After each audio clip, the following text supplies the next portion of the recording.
Mi esposa dejó que su madre vaciara sus cuentas y esperaba que yo las llenara. Si hay algo por lo que siempre estaré agradecido con mis padres, es por haberme dado un hogar donde el amor se respiraba en cada rincón. No crecimos rodeados de lujos, pero nunca faltó afecto. Ellos me enseñaron, más que nada, a valorar los vínculos, a cuidar las relaciones que se construyen con respeto, con lealtad y tiempo, no con dinero.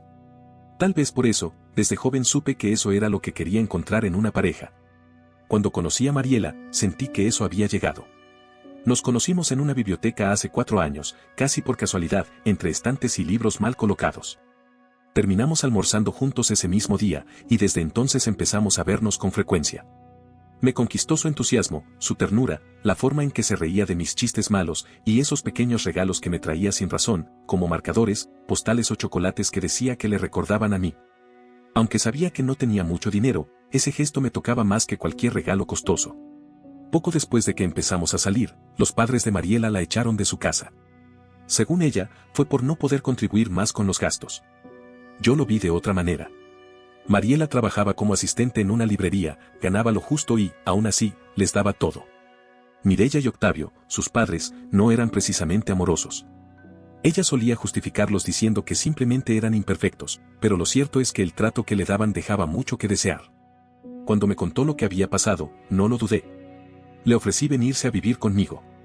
Nunca lo vi como una carga. Al contrario, sentí que eso nos unía aún más. Pasamos un buen tiempo compartiendo todo, creciendo juntos, hasta que un día, después de 3 años, me arrodillé y le propuse matrimonio. Ella dijo que sí con lágrimas en los ojos. Nos casamos con ilusión, con ganas de construir algo sólido, algo nuestro.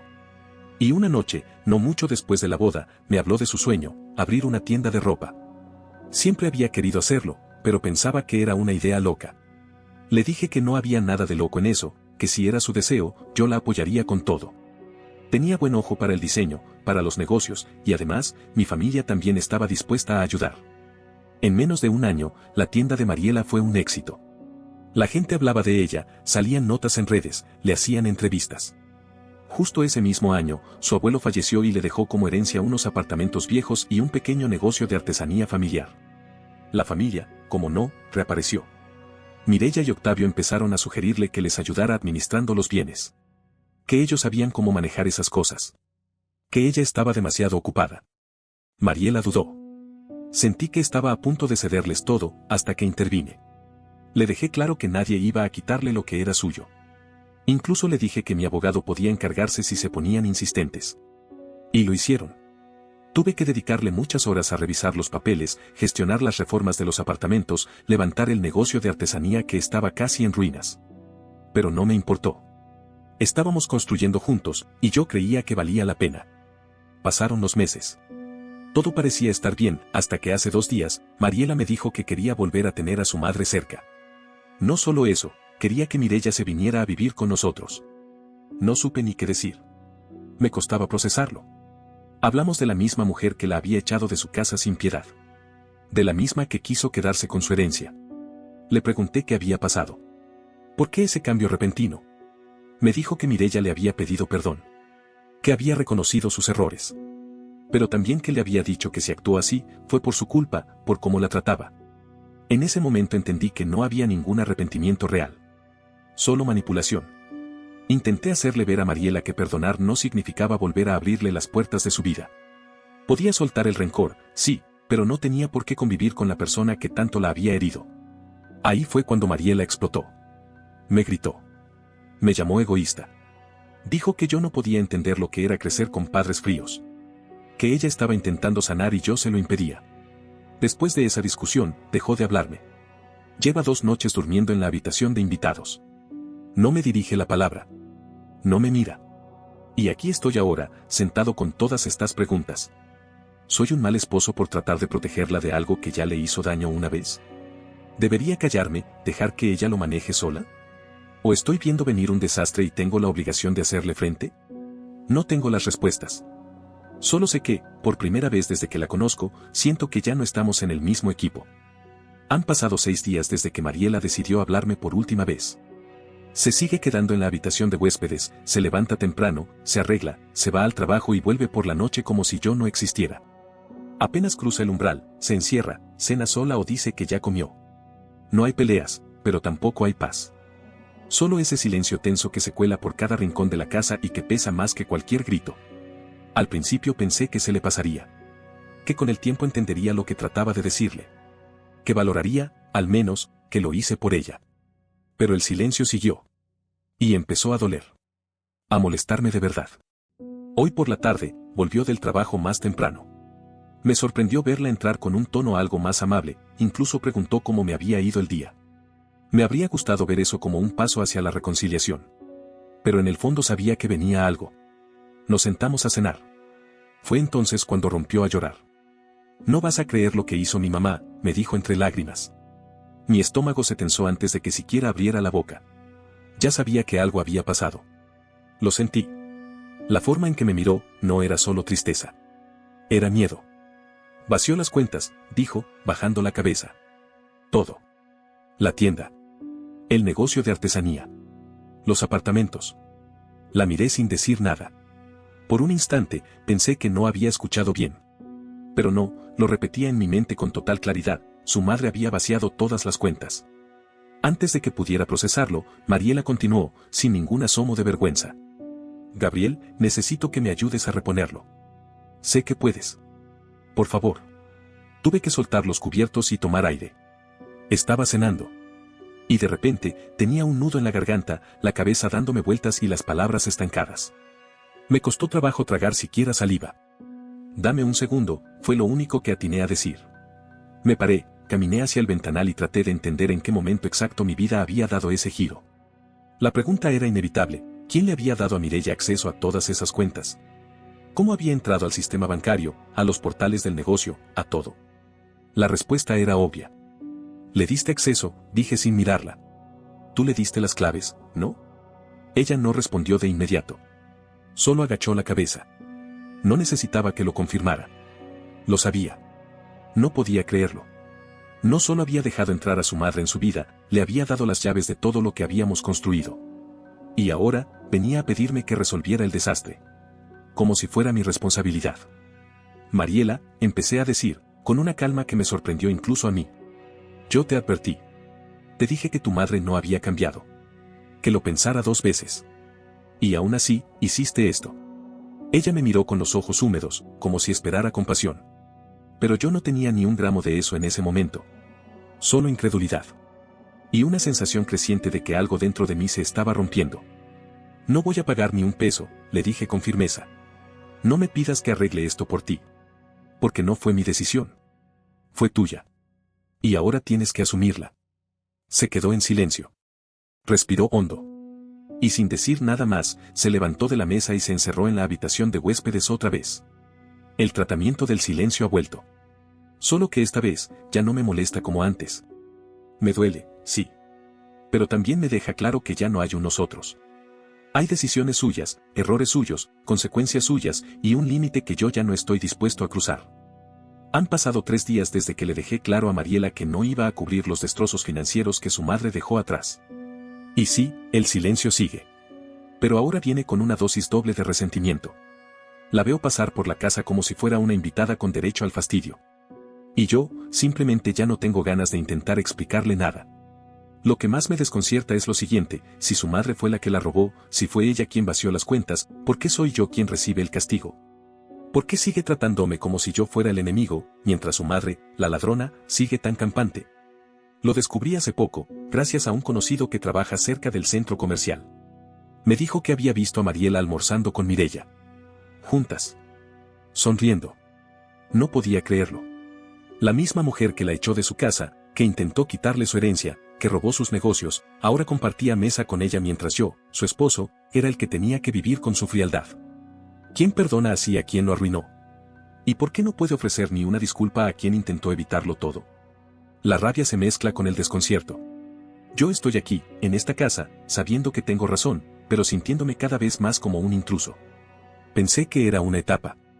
Que quizá Mariela necesitaba tiempo para digerir todo, para asimilar que su madre la había traicionado. Pero no.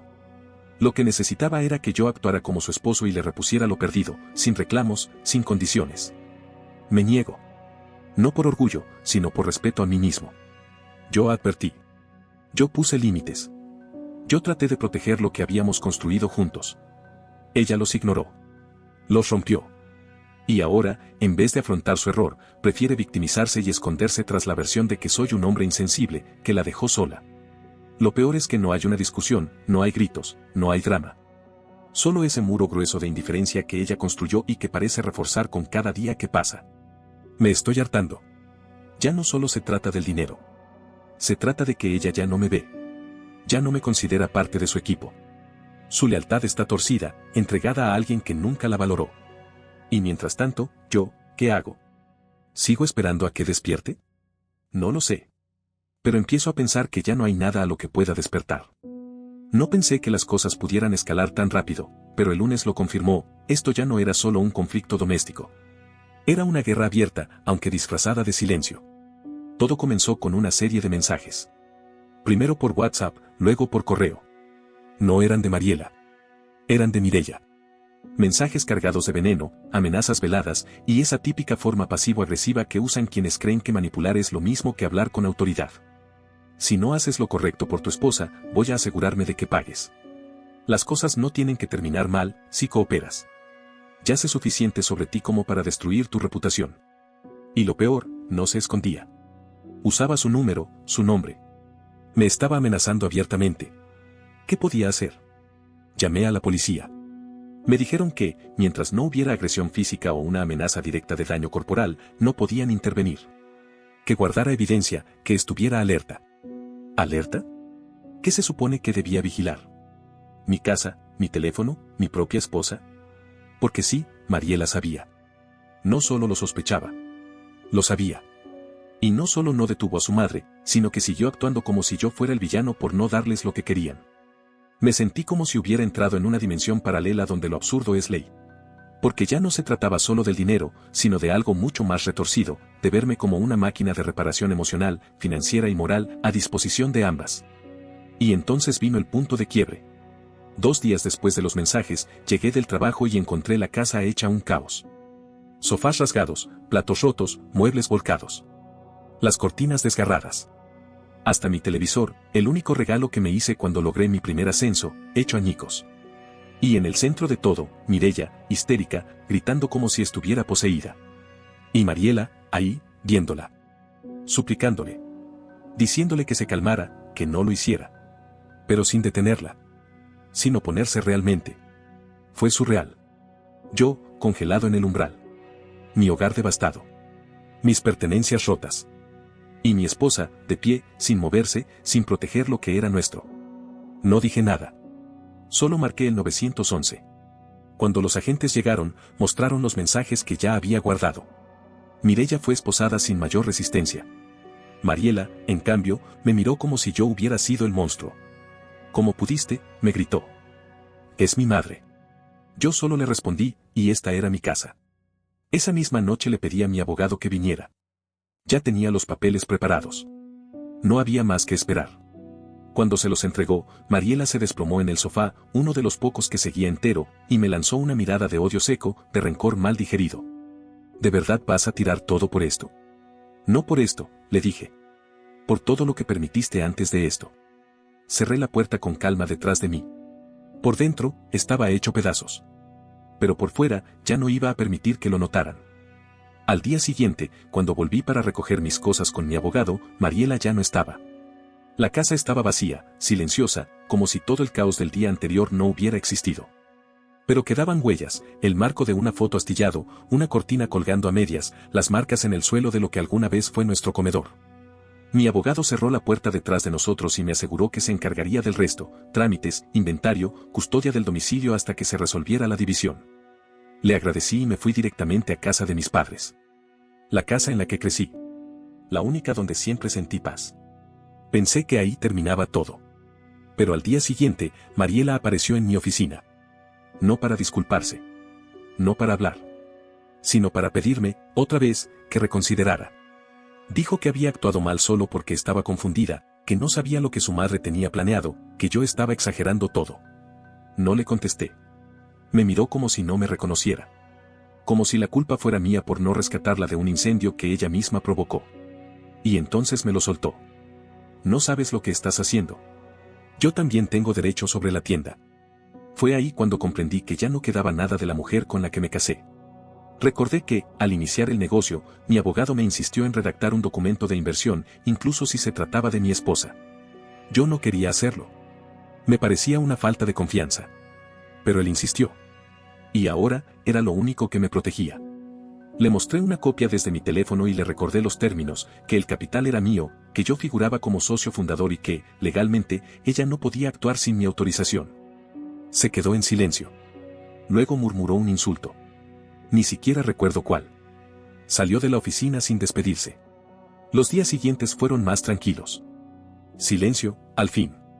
No hubo llamadas, ni correos, ni notas. Hasta que llegó una última visita. Esta vez fue mi suegra. No en persona.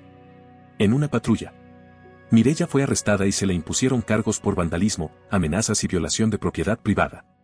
Mariela, según su abogado, había intentado convencerla de que no se presentara al domicilio, pero el testimonio de los oficiales y los mensajes que guardé eran pruebas suficientes. Ese mismo día, firmamos el divorcio. Rápido, sin drama. Ya no quedaba energía para eso. En la repartición, el juez determinó que Mariela debía hacerse cargo de los daños a mi propiedad. Su madre no tenía bienes a su nombre. Y aunque intentaron negociar una reducción, me mantuve firme. No me importaba tanto el dinero como el principio. No después de todo. La tienda de moda fue vendida. Ofrecí a Mariela la primera opción para comprar mi parte, pero no pudo. Terminó vendiendo la suya también. El nuevo dueño reformó todo. Cambió el nombre. Lo transformó en algo distinto. Mejor. Algunos amigos me preguntaron si me arrepentía. No supe qué responder. Sí, me arrepentía de no haber sido más firme desde el inicio. De haber querido proteger a Mariela incluso de sí misma. Pero también aprendí algo que mis padres siempre intentaron enseñarme: el amor no debe ser una deuda. Y la lealtad no se mendiga. Hoy, meses después, vivo más tranquilo. Recuperé mi paz. Y aunque hay cicatrices, también hay claridad. Ya no temo que la puerta suene y sea otra amenaza. Ni que el silencio esconda una emboscada. La única herencia que quiero dejar es la misma que recibí: un hogar lleno de amor. No de manipulación, ni de miedo. Y si alguna vez vuelvo a compartir mi vida con alguien, será con alguien que entienda que el respeto no se negocia, y la familia no se construye a base de chantajes. No olvides dejar tu opinión en los comentarios, dejar tu like y compartir este video.